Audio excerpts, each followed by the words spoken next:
어, 오늘 예레미야서 32장입니다. 32장이 조금 긴데 몇 절씩 끊어가면서 같이 보죠.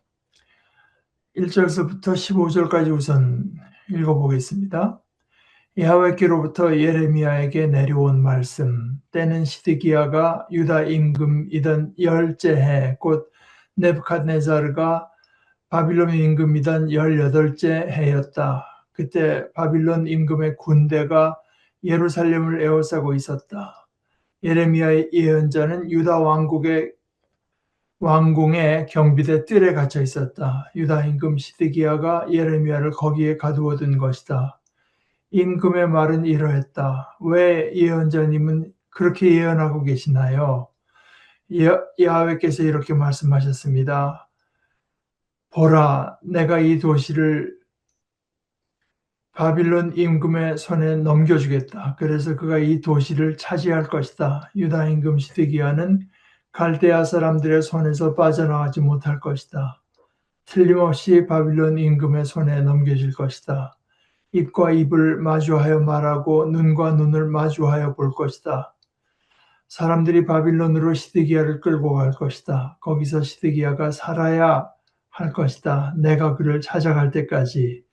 야훼의 말씀입니다. 너희가 칼데아 사람들과 싸워도 이기지 못할 것이다. 예레미야가 말했다.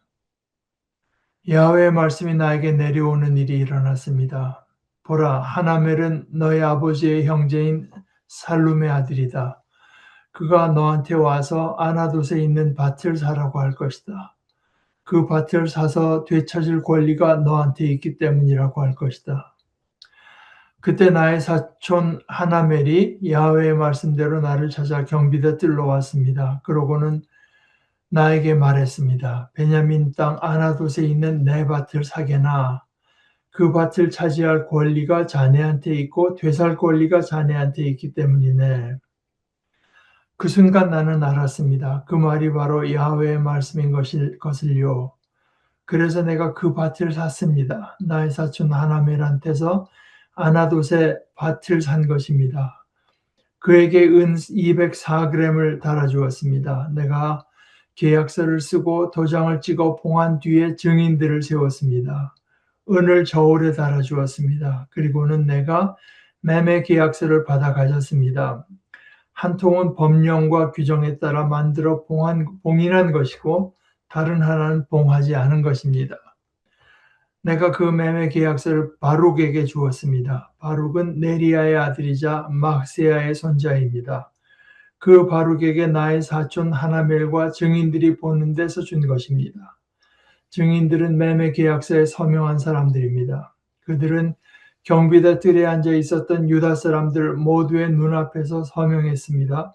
나는 그들의 눈앞에 서서 바룩에게 명령했습니다.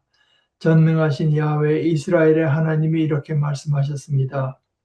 이 계약서를 가져가거라. 봉한 계약서와 봉하지 않은 계약서를 다 가져가거라. 그것들을 진흙 그릇에 넣어두어라. 그리하여 오래 보관되도록 하여라. 전능하신 야훼 이스라엘의 하나님이 이렇게 말씀하셨습니다. 사람들이 이 땅에서 집과 밭과 포도밭을 다시 살 것이다. 이게 이제 시드기야가 임금이던 열째 해가 이제 한 588년에 해당하는데 이제 587년에 유다가 망하죠. 그 망하기 전에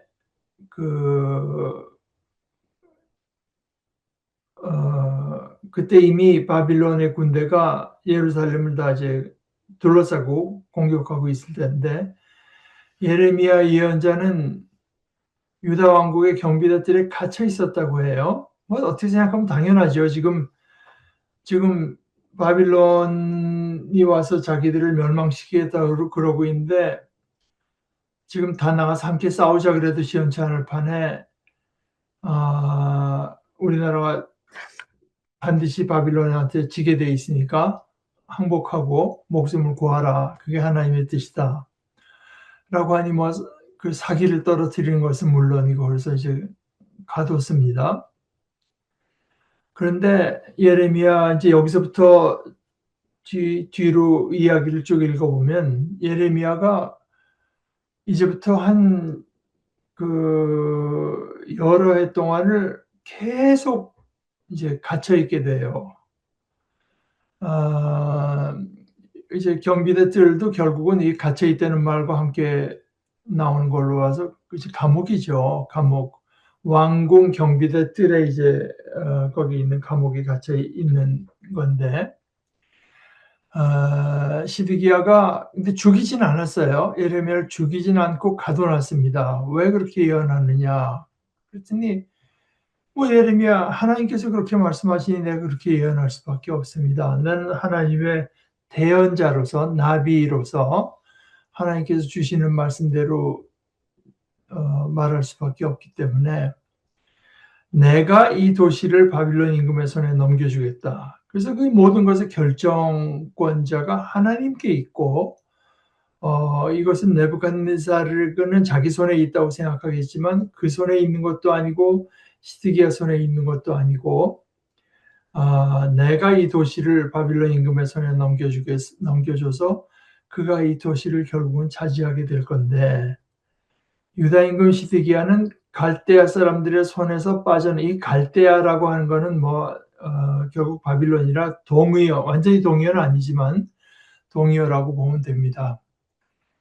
지역 이름에서 이제 나중에 거기를 대표하는 이제 그 이름이 된 건데 틀림없이 바빌론 임금의 손에 넘겨질 것이고 결국은 그 느부갓네살을 네가 직접 이제 마주 대하게 될 것이다. 그 사람들이 바빌론으로 시드기야 임금을 끌고 갈 것이고 너희가 갈대아 사람들에게 싸워도 이기지 못할 것이다. 예레미야가 뭐 더 말할 수 있습니까? 야훼의 말씀이 나에게 내려오는 일이 이제 일어났기 때문에 이렇게 말한 거고 이제 다시 예언하기를 야훼의 말씀이 이제 나에게 또 내려왔는데요. 자기 아버지의 형제, 그러니까 사촌인 자기 아버지 형제, 그러니까 뭐 삼촌이건 그 아들, 살룸의 아들, 그러니까 자기 예레미야는 사촌지간이죠. 그러니까 이게 다 같은 그 지파에 속했습니다. 제사장이니까 이제 레위 지파겠죠. 그가 올 텐데 와서 이제 아나돗 예레미야와 그 가족들의 고향 아니겠습니까? 거기에 이제 밭을 가지고 있을 텐데 사실 레위 지파는 땅을 소유할 권한이 없고 다른 지파, 12지파 중에 다른 지파들이 이제 그 11조를 내 가지고 레위 지파를 이제 먹여 살리는 그런 시스템인데 그 집하고 뭐 벌판 같은 거는 뭐 소유할 수 있다고 돼 있었나 봐요. 그런데 그 밭을 사서 되찾을 권리가 너한테 있기 때문이라고 할 것이다. 하나님께서 그렇게 말씀하셨는데 그때 나의 사촌 하나멜이 야훼의 말씀대로 나를 찾아 경비대 뜰로 왔습니다. 그러니까 이것은 이제 하나님께서 뭐 어떤 비전 보여주는 일로 했는지 하여간 예레미야에게 말씀으로 주신 대로 이제 이루어지니까 아닌 게 아니라 나의 사촌 하나멜이 나를 찾아서 그 깜빵까지 찾아와 가지고 그러니까 말하자면 국가의 반역을 일으킨 죄수를 찾아와서 상당히 중요한 문제였죠. 아 자기 집안에 속한 밭을 사라고 할 것이 하라고 할 텐데 왜냐하면은 그 밭을 아무나 살 수 있는 게 아니고 레위기의 말씀대로 하게 되면 같은 집안, 같은 지파의 사람들이 이걸 이제 사서 되찾을 권리. 이건 이제 그 되찾을 권리라고 했는데, 우리 그 개역 성경에는 이제 토지 무르기, 물른다고요. 토지 무르기에 해당되는 겁니다. 그 물을 권리. 그러니까 그거를 이제 우리 새 한글 성경에서는 되찾을 권리가 너한테 있기 때문이라고 할 것이다. 그러니까 같은 집하고 같은 집안이니까 이제 그렇게 그 순간 벌써 하나님으로부터 들은 말이 있기 때문에 그 말이 바로 야훼의 말씀인 것을 나는 알았습니다. 그러니까 뭐 사실 와서 그 말을 하는데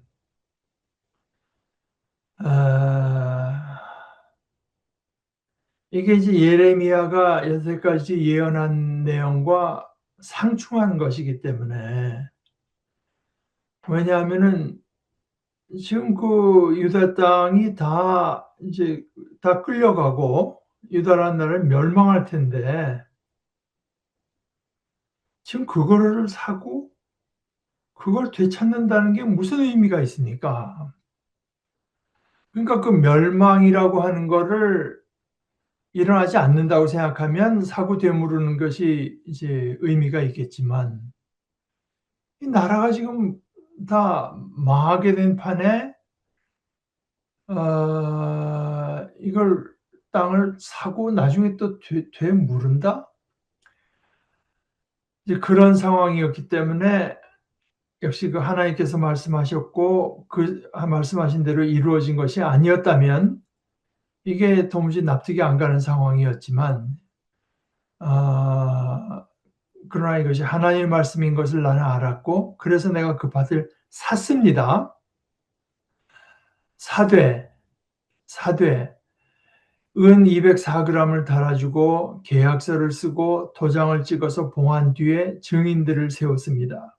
증인이라고 누가 있겠습니까? 자기를 가두고 감시하는 그런 사람들을 이제 증인으로 세워서 은을 그것도 저울에 달아가지고 정확히 그 매매 계약서를 두 부를 만들어서 한 통은 법령과 규정에 따라서 봉인, 변할 수 없다고 봉인한 것이고 다른 하나는 봉하지 않은 것은 이제 공개적으로 봉하지 않은 것은 공개의 목적이 있고 봉인한 것은 이제 변할 수 없다고 하는 그런 의미에서겠죠.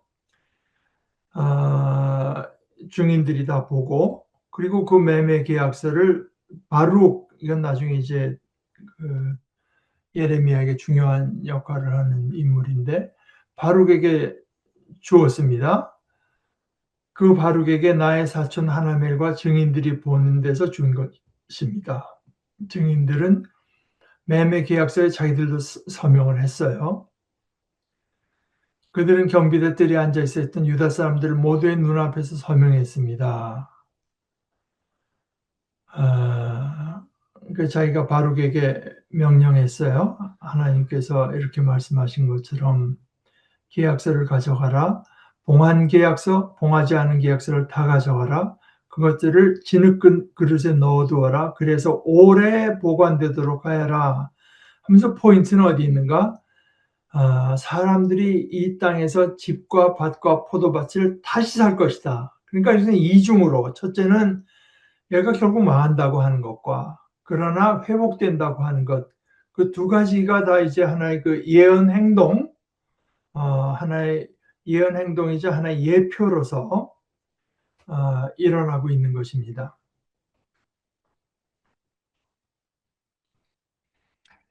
그러고는 이제 자기가 하나님께 기도한 내용이 이어져요. 16절서부터 좀 읽어보십시다. 내가 야훼께 기도했습니다. 매매 계약서를 네리야의 아들 바룩에게 넘겨준 뒤였습니다. 주 야훼여 보십시오. 주님은 하늘과 땅을 만드셨습니다. 주님의 큰 힘과 펴신 팔로요.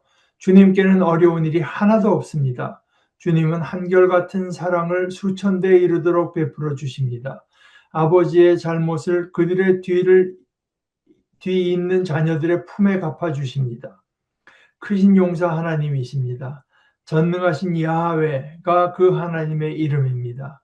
주님의 계획은 크고 하신 일은 엄청납니다. 주님의 열린 눈길을 인간들의 길 위에 두고 보살피십니다. 각 사람에게 저마다 걸어온 길과 저지른 행동의 결과에 걸맞게 갚아주시려는 것입니다. 증표와 기적을 이집트 온 땅에 오늘에 이르기까지 이스라엘과 인류에게도 일으키셨습니다. 그렇게 주님 자신을 위해 이름을 떨치셨습니다. 오늘처럼요. 주님은 주님의 백성 이스라엘을 이집트 땅에서 나오게 하셨습니다. 증표와 기적으로, 강한 손과 펴신팔로, 또 큰 두려움으로요. 주님은 그들에게 이 땅을 주셨습니다. 그들에게 주기로 이스라엘의 조상들에게 굳게 약속하신 땅입니다. 젖이 흐르고 꿀이 있는 땅입니다. 그들이 들어와 그 땅을 차지했습니다. 그러고는 주님의 목소리를 듣지 않았습니다. 주님의 가르친 대로 살아가지 않았습니다. 주님이 그들에게 하라고 명령하신 것을 하나도 하지 않았습니다. 그래서 주님은 이 모든 재난이 그들에게 닥치게 하셨습니다. 보십시오. 흙언덕들이 이 도시 가까이에 서 있습니다. 이 도시를 점령하려는 것입니다. 이 도시가 쳐들어온 갈대아 사람들의 손에 들어갈 것이 뻔합니다. 칼과 굶주림과 돌림병 때문입니다. 주님이 말씀하신 그대로입니다. 주님이 보시는 바와 같습니다. 그런데도 주님이 친히 주 야훼여 저에게 말씀하셨습니다. 밭을 돈을 주고 사고 증인들을 세우라고 하셨습니다. 이 도시가 갈대아 사람들의 손에 들어갈 것이 뻔한데도요. 그래서 일단 순종하고 나서 기도합니다. 기도하는데 이제 하나님이 어떤 분인가에 대한 고백이 굉장히 길죠. 하나님이 어떠신 분인가.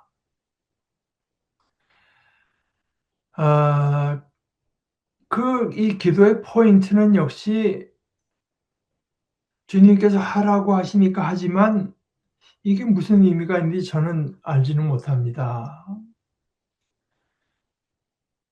제가 도저히 이해할 수 없는 일을 하라고 하시지만 주님이 어떤 분이십니까? 하는 그런 것을 되새기는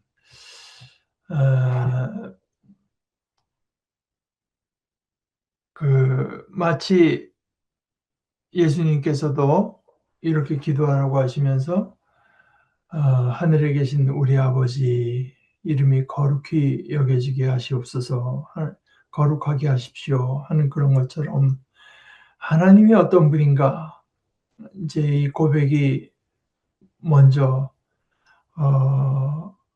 나오는 것은 그것이 그 뒤에 나오는 모든 내용의 근거가 되기 때문이죠. 그리고 하나님이 아니라면 하나도 설명되지 않는 우리에게 일어난 일, 우리가 판단하고 우리가 행동하고 우리가 말하고 또 이런 모든 일들이 하나님이 아니라면, 그리고 하나님이 그런 하나님이 아니라면 그럼 이제 합리성을 가질 수 없는 내용들이기 때문 아니겠습니까? 주님께는 어려운 일이 하나도 없음 창조주시라고 하는 것. 이것이 이제 우리 기독교 신앙의 유대 신앙도 마찬가지겠고 이슬람 신앙도 마찬가지겠습니다만은 그 신앙의 가장 기본적인 토대가 되는 거죠. 온 천지를 만드신 창조하신 하나님, 전능하신 하나님, 큰 힘과 펴신 팔로요. 주님께는 어려운 일이 하나도 없습니다. 그러니까 얼마나 크신 권능으로 천지를 창조하셨는가. 이것부터 생각해 보는 겁니다. 사실 이게요, 지금은 마치 과학의 시대 이렇게 가지고 우리 신앙이 도전받는 것이 당연한 것처럼 말을 하는 분들이 많이 있지만 생각해 보면 오히려 우리는 이 주님의 큰 힘과 펴신 팔로 하신 그 어떤 창조행위, 하나님의 창조행위가 주님의 큰 힘과 펴신 팔이 얼마나 큰 힘인지 그리고 그 안에 들어있는 하나님의 지혜라고 하는 게 얼마나 오묘한 것인지, 그 표신팔이라고 하는 게 얼마나 엄청난 것인지를 뭐 이때와는 비교도 할 수 없이 더 많이 알고 있고, 더 많이 이제 이해하고 있죠. 우린 그렇게 보는 것이 이제 당연할 것 같아요. 우리가 과학과 신앙이라고 하는 것을 관계를 생각해 볼 때. 그러나 그 고대건 현대에 와서는 그 포인트는 이어진 일관성이, 주님께는 어려운 일이 하나도 없습니다. 근데 이것이 곧장 이런 창조주, 창조의 하나님, 전능하신 전능자가 이제는 이제 구원으로 이어져요. 주님은 한결같은 사랑을 수천 대에 이르도록 베풀어 주시고, 그 잘못을 그 뒤를 뒤있는 자녀들의 품에 갚아주시고, 크신 용사 하나님, 우리의 구원이 이제 우리가 위태해질 때 싸우시는 하나님, 또는 그 주위의 여러 그 잡신들 과 싸우시는 하나님, 그리고 하나님은 다시 말하자면 전능하신 야훼, 전능자, 주님의 계획은 크고 그 하신 일은 엄청납니다. 그런데 이 광막한 피조 세계를 창조하신 하나님의 눈길이 인간 하나하나에게 있다. 그런데 인간 하나하나에게 있는데, 그 창조도 사실 그랬지만요, 이 하나님께서 우리의 역사와 삶 가운데 이제 개입하시는, 또 그것을 주관하시는 그 동기도 역시 사랑이다. 주님의 열린 눈길을 인간들의 길 위에 두고 보살피십니다. 눈을 인간들이 가는 그 길 위에다 두고, 혹시 잘못 갈까 봐, 잘못 가면 이걸 어떻게 처단하려고 하는 것보다 잘못 갈까 봐, 그러니까 보살피기 위해서. 근데 물론 거기에 심판도 필요하죠. 각 사람에게 저마다 걸어온 길과 저지른 행동의 결과에 걸맞게 갚아주시려는 것입니다. 제가 하여간 몇 번 말씀드린 바지만, 미국에도 그런 어마어마한 성당 같은 게 있겠죠. 근데 이제 역시 유럽에서 보면 어마어마한 그 건물을 지어놓고, 내가 가만 보니까 그 밑에 사람들이 그냥 개미 새끼보다 물론 크겠지만 조그마한 존재들이 그냥 거기 모여들어서 서로 인사도 하고 찬송도 하고 설교를 합시고 하고 성찬식을 하고 하는데 조그맣거든요. 근데 저는 그것이 참 이 주제를 참 잘 보여주는 거라고 생각합니다. 어마어마한 하나님의 피조물은 어마어마하지만, 하나님의 눈길은 그 가운데 아주 작아되고 사소한 것 같은 그 인간들이 하는 말, 인간들이 가는 길에 있고, 그 인간들이 하는 것 하나하나를 하나님께서 이제 관심을 가지고 살펴보신다. 그것이 그 인간들을 구원해내는데 하나님께서 얼마나 그런 그 창조주로서의 권능을 행사하셨는가 하는 데서 드러났습니다. 증표와 기적을 이집트 온 땅에 오늘에 이르기까지 이스라엘과 인류에게도, 이제 이것이 상당히 보는 어떤 범위가 굉장히 이제 크죠. 그렇게 주님 자신을 위해서 이름을 떨치셨습니다. 오늘처럼요. 사실 증표와 기적을 이집트 온 땅에 오늘에 이르기까지 이스라엘과 인류에게도 일으키신, 이것은 상당히 현대적인 신앙의 고백이라고 봐도 좋을 것 같아요.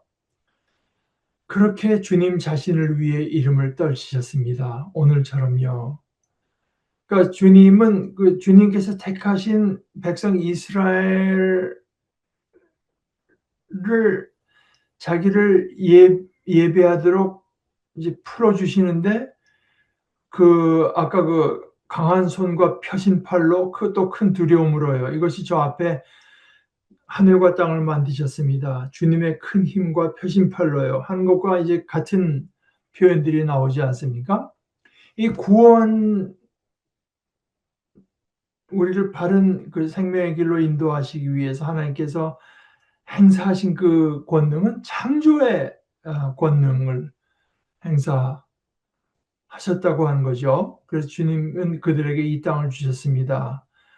그들에게 주기로 이스라엘의 조상들에게 굳게 약속하신 땅이고 젖이 흐르고 꿀인, 이건 다시 이제 어떤 구원의 주제로, 그러니까 이게 창조와 구원이 이렇게 갈라져 있지가 않고 둘을 함께 생각할 때 이제 이렇게 표현이 되는 거죠.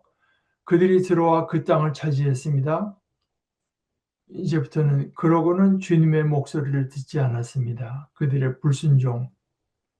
그들은 물론 광야에 있을 때도 주님의 목소리를 듣지 않았지만 이제 예레미야가 주로 이제 관심을 가지는 거는 들어와서 그들의 행태, 그렇게 큰 권능을 베풀어 주셨는데도 그 은혜를 입은 백성인데도 주님의 목소리를 듣지 않았고 주님의 가르침대로 살아가지 않았고 하라고 명령하신 것을 하나도 하지 않았습니다. 그래서 주님은 이 모든 재난이 그들에게 닥치게 하셨습니다. 이것이 이제 태초부터 오늘까지 이어지는 그 긴 역사를 짧게 이제 요약한 이야기죠. 예레미야는 이 이야기를 갖고 살아가는 것입니다. 제가 뉴비긴의 레슬리 뉴비긴의 좋은 표현인데, 우리는 누구든지 이야기를 가지고 살아간다. 이것이 이제 예레미야의 이야기입니다. 예레미야의 이야기고, 예레미야가 한 이런 내용, 이런 예레미야의 생각들이 이렇게 이제 유배와 이런 모든 과정을 겪은 이스라엘 사람들에 의해서 이게 보존됐다고 할 때는 이것이 이스라엘의 신앙입니다. 이스라엘이 이것이야말로 우리의 이야기다 하고 이제 받아들인 이야기인 거죠. 현실에서는 보십시오. 흙 언덕들이 이 도시 가까이에 서 있습니다. 제가 이건 잘 모르겠어요. 그러니까 로마가 이 전략을 썼던 건 확실한데 바빌론도 그렇게 했는지는, 그러니까 성이 있고 성을 문을 닫아버리고 하면 공격이 잘 안 되잖아요. 지금 무슨 드론을 날려버릴 수도 없고 포도 없던 때니까. 그러니까 이건 오래 1년이건 몇 년을 둬서라도 말려 죽이는 작전도 있고, 또는 이제 흙을 쌓고 쌓아서 그 꼭대기까지 이제 흙 언덕을 해가지고는 그냥 쳐들어올 수도 있는 거죠.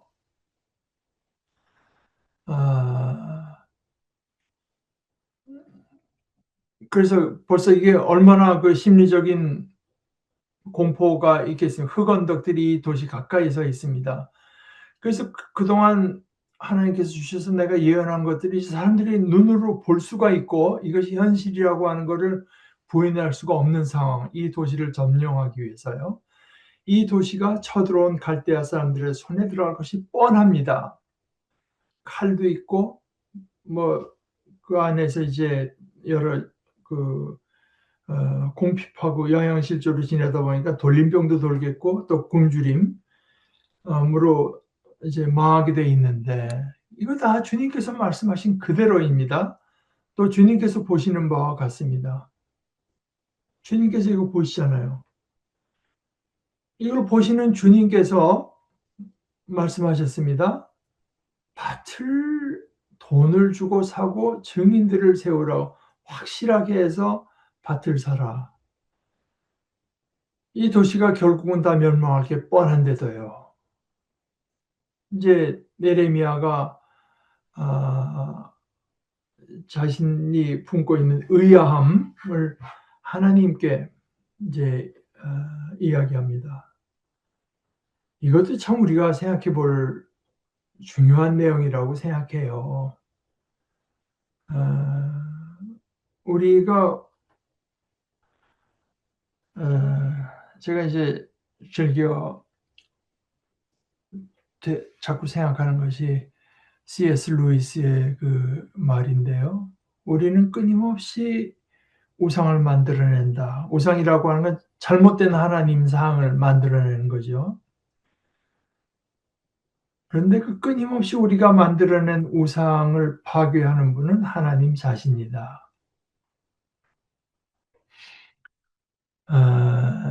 그래서 우리가 하나님인 이런 분이라고 내가 확실하게 알았다고 생각하면은 그건 언제나 하나님께서 우리의 그 제한된 생각으로 하나님께 대해서 우리가 만들어 놓은 우리의 생각을 하나님께서 부숴내시죠.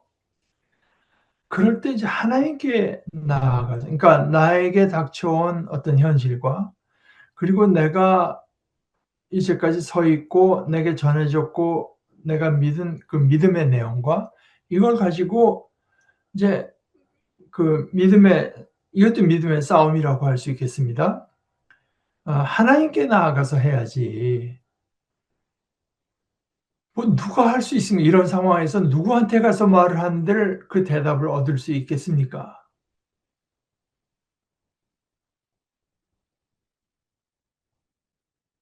제가 이게 동료 얘기라 좀 미안하지만 몇 년 전에 여기서 이렇게 코로나 예방 접종하는데 다른 의사 두 분이랑, 근데 가만 보다 보면 저 앞에 이제 예방 주사 맞겠다고 온 사람들끼리 뭐 얘기하는 게 바로 앞에 앉아 있으니까 들리지 않습니까? 누가 이렇게 말하면 누가 또 대답하고. 그 참, 그러니까 저 보기에는 그래요. 묻는 사람이나 대답하는 사람이나 다 뻔한 지식을 가지고 서로 간에 그냥 그나마 그 가운데 궁금한 게 있으면 뭐 의사라고 다 아는 건 아니지만 그래도 의사한테 물어봐야 될 거 아닙니까? 자기들끼리 인제 제가 듣기에는 잘못된 정보를 서로 간에 주고받고 '아 그렇군요.' 뭐 하면서 이제 확인하고 하는 걸 보는데, 이게 우리 믿음에 있어서 사실 이렇게 생각하면 좋을 것 같아요. 우리가 하나님에 대해서 얼마나 알고 있나? 뭐 거의 아는 게 없죠. 그러니까 우리가 앞으로 알아가야 될 게 너무나 많지 않아요. 너무나 많은데 그저 내가 여태까지 알아온 어떤 그 프레임, 그 범위 안에서 뭔가 이제 해석을 해 보려고 하는 그 자체가 어떻게 말하면 "심령이 가난한 자는 복이 있다."고 했는데 그 가난함이 없는 거 아닌가 싶기도 합니다. 그러나 인제 예레미야는 바로 여기서도 참 자기가 믿고 있어 온 자신의 신앙의 내용을 가지고 또 현재 일어나고 있는 일을 가지고 하나님께 나아가서 "하나님도 틀림없이 이렇게 하시는데 이게 무슨 뜻입니까?" 이 하나님한테 내놓는 거거든요. 이게 이제 우리가 생각해 볼 부분 중에 하나라고 봅니다. 이어서 26절, 그러자 야훼의 말씀이 예레미야에게 내려오는 일이 일어났다. 보라, 나는 야훼다. 모든 생명체의 하나님이다. 나에게 무슨 어려운 일이 있겠느냐. 이러므로 야훼께서 이렇게 말씀하셨습니다. 보라, 내가 이 도시를 갈대아 사람들의 손에 넘겨주겠다. 바빌론 임금 네부갓네살의 손에 넘겨주겠다. 그래서 그가 이 도시를 차지할 것이다. 이 도시로 쳐들어온 갈대아 사람들이 와서 이 도시에 불을 놓을 것이다. 불이 도시를 태워버릴 것이다. 집들도 태워버릴 것이다. 사람들이 그 집들의 옥상 위에서 바알에게 향을 피워 바치고 다른 신들에게 술을 부어 바쳤던 것이다. 그래서 나를 노엽게 했던 것이다. 참으로 이스라엘 사람들과 유다 사람들은 젊은 시절부터 내 눈앞에서 나쁜 짓만 저질러 왔다. 참으로 이스라엘 사람들이 자기들 손으로 만든 것으로 나를 노엽게만 해왔다. 야훼의 말씀입니다. 참으로 이 도시가 내 분노와 노여움을 돋우어 왔다. 건설되던 날부터 오늘에 이르기까지 그랬다. 이제는 내 앞에서부터 치워버리겠다. 이스라엘 사람들과 유다 사람들이 저지른 온갖 나쁜 짓 때문이다. 그런 짓들로 그들이 나를 노엽게 했던 것이다. 그들과 그들의 임금들과 고위 관리들, 그들의 제사장들과 예언자들, 유다 사람들과 예루살렘에 사는 사람들이 그랬던 것이다. 그들은 나에게로 등을 보이고 얼굴은 보이지 않았다. 내가 그들을 가르쳤다. 거듭거듭 가르쳤다. 그렇지만 그들은 듣지 않았다. 징계를 받아들이지 않은 것이다. 사람들이 내 이름을 붙여 부르는 집에 그들이 밉살스러운 우상들을 두어 그 집을 더럽혔다. 그들은 벤 힘놈 골짜기에 바알에게 제사할 높은 곳 산당을 만들었다. 아들들과 딸들을 제물로 몰렉에게 바치려 한 것이다. 그런 일은 내가 그들에게 명령한 적이 없다. 내 마음에 떠오른 적도 없다. 이런 역겨운 짓을 하는 것은 그들은 유다가 죄짓도록 만든 것이다. 이게 이제 이거 먼저 하나님께서는 해답을 먼저 탁 주시고 나서, 그러니까 응답을 하시고 나서 그 구체적인 내용을 더 부연해서 말씀하십니다. 보라, 내가 야훼야. 나는 야훼다. 모든 생명체 하나님이다. 나에게 무슨 어려운 일이 있겠느냐. 여기가 이제 신앙의 핵심, 중의 핵심이라고 봐야 되겠죠. 나는 인간이 아니고 나는 야훼, 모든 살아있는 것의 생명체. 사실 이것도요, 우리가 그 생명체라고 하는 것이 얼마나 다양하고 기기묘묘한가를 옛사람보다 더 많이 아는 우리 입장에서는 하나님께 대한 찬양이 더 커져야 맞죠? 모든 생명체의 하나님이다. 나에게 무슨 어려운 일이 있겠느냐. 그러니까 내가 이렇게 결정하고 내가 이렇게 말을 하면 그대로 된다.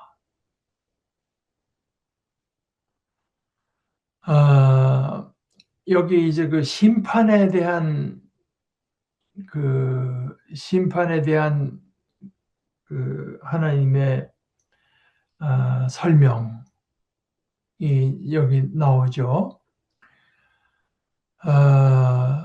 틀림없이 재앙이, 심판이 임할 텐데, 사람들이 내 눈앞에서 젊은 시절부터 나쁜 짓라라고 하는데, 이 반대로 하면 좋음입니다.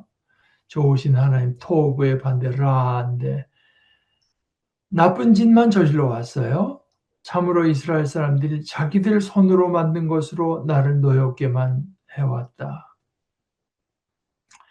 여기서는 물론 이스라엘에게서 이제 그 몰렉이라든가 그들이 만든 우상을 주로 말씀하시지만, 그 만든 우상으로 대표되는 것은 결국 이스라엘 사람들의 속에 있는 이제 다른 동기, 이건 뭐 예수님께서 한마디로 이제 맘모나라고 요약한 것인데요. 그럼 오늘 우리는 뭐 이렇게 뭘 깎아서 만들고 이제 우상만 섬기지 않으면 되나? 저는 이제 여기 그 참으로 이스라엘 사람들이 자기들 손으로 만든 것으로 나를 노엽게만 해왔다. 근데 아, 현대인에게 와서 아, 하나님의 백성이라고 하는 사람들이 자기들 손가락으로 만든 것인 것 같아요. 이제는 뭐 AI니 디지털 모든 거에서 스위치 뭐 하고 뭐 키보드 누르고 뭐 이렇게 해서 만들잖아요. 뭐 굉장한 걸 만들어서 그게 이제 내 삶을 풍요롭게 해줄 것 같고 나를 지킬 것이 거기에 있다고 생각하죠. 아, 그런데 그것이 이제 분노와 노여움. 그것이 뭐 하나님이 뭐 그렇게 한다고 해서 무슨 손해를 봐서 그러겠습니까? 이스라엘 사람들이 그러니까 하나님께서 그렇게 귀하게 여기시고 그 길 하나 온 천지를 창조하신 하나님께서 관심을 가지시고 보는 귀하디 귀한 영혼들이 그런 헛된 것을 이제 결국 허망한 길을 갈 때 하나님의 분노와 노여움이 더해져서 결국 그렇게 되다 보니까 그것이 우상을 만드는 것에 그치지 않고 우상을 만드는 것의 동기가 그러하니까 그것과 짝을 지어서 늘 함께 가는 것은 폭력입니다. 뭐 이웃을 돌보고 그러려고 우상을 만들겠습니까? 자기 하나 살겠다고 자기 집 하나 계속 잘 나가겠다고 우상을 만들고 섬기는 거 아니겠어요? 그러니까 없는 사람들일수록 더 등쳐먹기 쉬운 사람들일수록 등쳐먹고 있는 사람들끼리는 서로 간에 카르텔을 만들어서 이것이 이제 이스라엘도 그랬고 지금 유다도 멸망하는 이유가 이제 거기 있는 거죠. 그래서 이것이 하나님의 관점에서 보면 뭐냐, 저 아이들은 어째서 얼굴을 한 번도 나에게 돌리지 않으면 늘 등만 보여, 등만. 내가 볼 때 그들은 나에게로 등을 보이고 얼굴을 보이지 않았다. 내가 그들을 가르치고 거듭거듭 가르치는데 어떤 물론 디시플린, 징계도 있죠. 그렇지만 그들은 듣지 않았다. 징계를 받아들이지 않은 것이다. 징계도 그들에게 주시는 하나의 말씀이었는데 듣지 않고 오히려 다른 데가 아니라 내 이름을 붙여 부르는 집에다가 밉살스러운 우상을 두어 그 집을 더럽혔다. 이게 이제 심각해지는 거 아니겠습니까?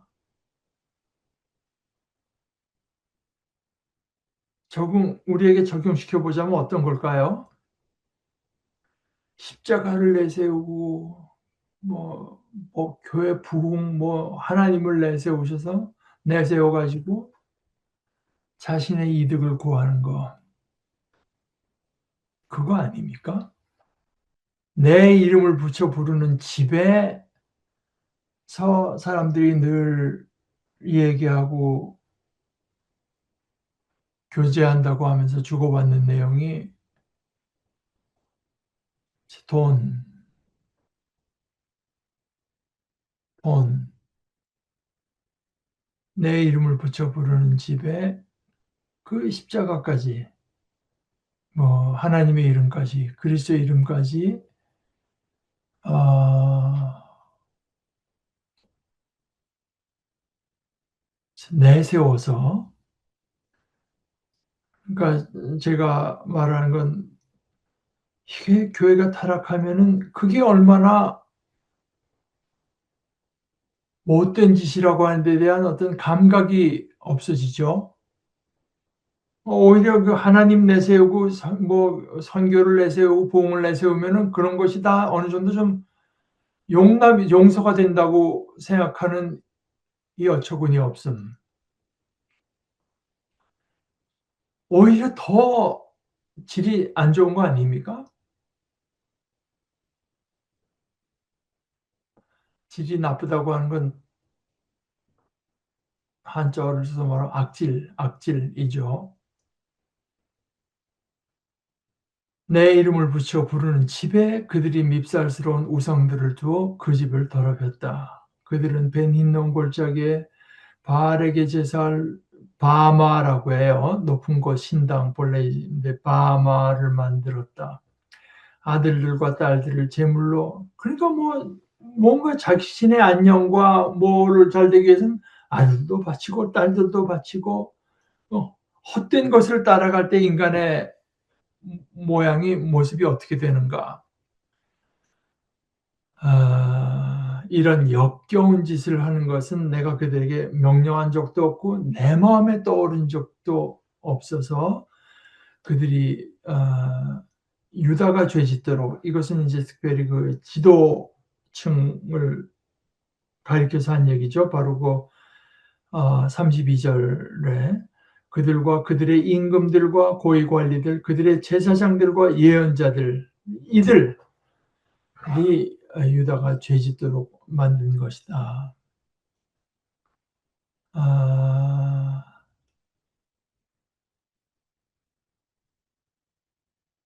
뭐 여기서 조금 더 나갈 것이 아니라 요 35절서부터는 36절서부터는 다음 주에 우리들이 같이 하도록 하십시다. 요 32장, 아까 요 앞에 31장도 그랬지만 32장에는 우리가 조금 더 새겨보아야 될 내용들이 더 있으니까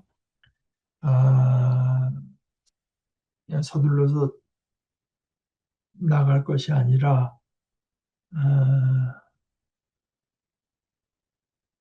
특히 그 36절서부터 이어지는 내용은 조금 우리가 숨을 고르고 살펴볼 필요가 있을 것 같습니다.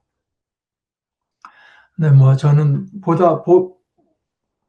자꾸 제가 예레미야서를 여러분과 함께 이렇게 보면서 제 마음에 드는 생각은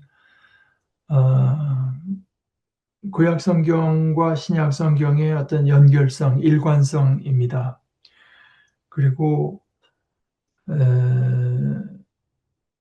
결국 우리가 이 성경 공부를 하는 것이, 성경 공부하면서 그 순간에 어느 우리 가슴을 뛰게 하는 어떤 내용이 또 물론 당연히 있을 수 있지만 그것 못지않게 어떤 그런 일관성을 보면서 설득이 되는 면, 그러니까 우리가 믿는다고 하지만 우리 삶을 통해서, 말씀을 통해서, 우리 삶에 일어나는 일을 통해서, 교회에서 겪는 일들을 통해서 이게 과연 이게 생명의 말씀이고 과연 진실한 말씀이고 과연 일관성이 있는 내용이라고 하는 것이 설득이 되는 과정이 사실은 우리가 믿음을 자라는 데 굉장히 중요한 그 요소라고 생각을 합니다. 그런데 특히 예레미야 이렇게 보면서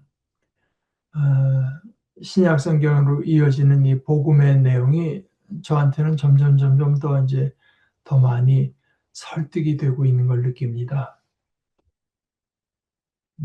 오늘 우리 이 정도 하시고 우리 같이 기도하시도록 합시다. 하나님 아버지, 저희들은 너무나 자주 이것을 잊곤 합니다. 우리 아버지는 전능자,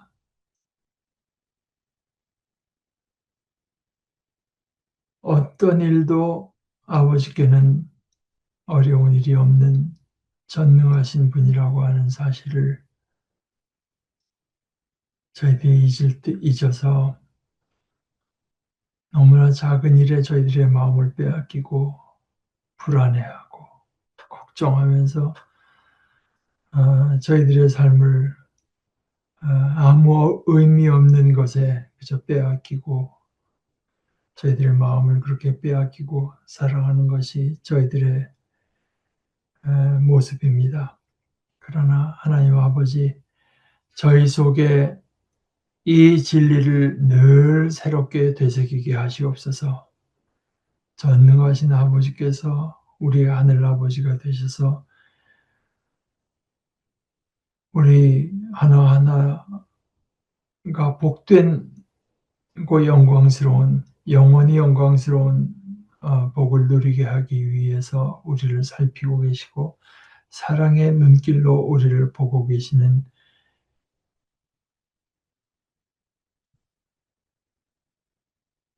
이 두렵고 놀라운 진리를 저의 마음속에 간직하며 그에 따라 살아가게 하시옵소서. 예수님의 이름으로 기도합니다. 아멘.